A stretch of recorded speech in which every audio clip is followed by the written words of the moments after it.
What's Tater hiding now?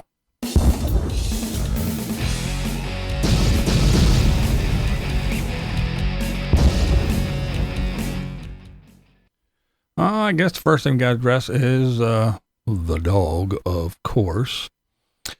I mean, come on. Everyone knew it was a huge mistake. We all knew it wouldn't last. And before he even got the dog, while he was looking, people knew it was a bad idea. All that being said, it is the best thing for the dog that he got rid of it. Rehomed it.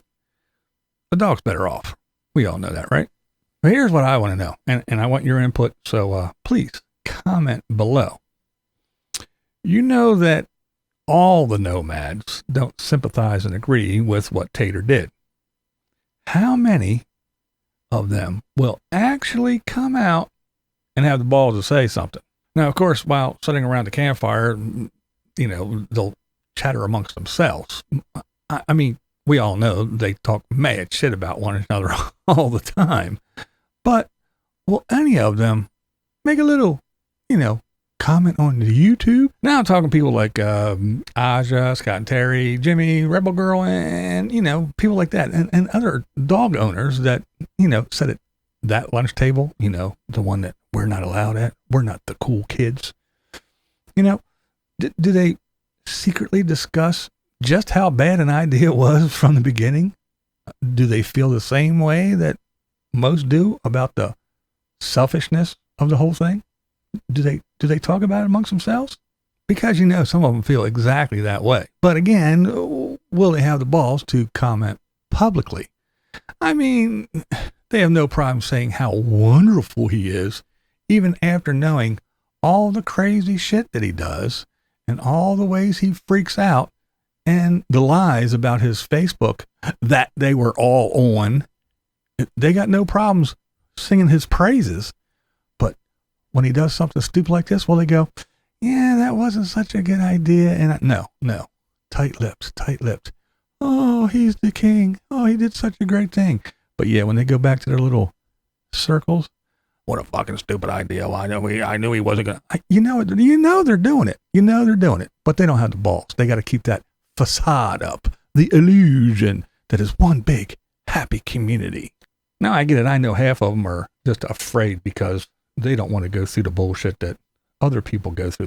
They know, they see his tirades. They know he throws temper tantrums. They've seen it all on his make-believe Facebook that they were all on watching. They don't want the wrath of the Tater. They don't want to have to say shit. So I get it. They just keep quiet because they're a bunch of little cowards and they don't want to have to, deal with his temper tantrums like a toddler.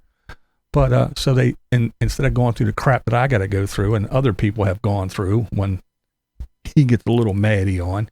So I kind of understand it, but still, you would think that these people, they see him all the time. You'd think that say something. They got no problem saying something about somebody else on the YouTubes, but hey, we'll let them slide for now. But now the next thing is, why the need for a green screen? That's right. I don't know how many of you noticed, but the visually impaired guy, yeah, I saw it. Now, the first thing that caught my eye was the bright front lighting that Tater normally doesn't use. And it was done poorly, by the way. The second thing is the arrow. See the arrow? when you have a picture in a folder and you click on the picture, it opens up. And then there's a little arrow to the side. You just click the arrow and you can scroll through that little folder of pictures. Did you see the arrow? The third thing was that harsh outline around the little elf. And lastly, there's a distortion spot, most likely from, I don't know, a fold, or maybe he had a fan that was blowing or something.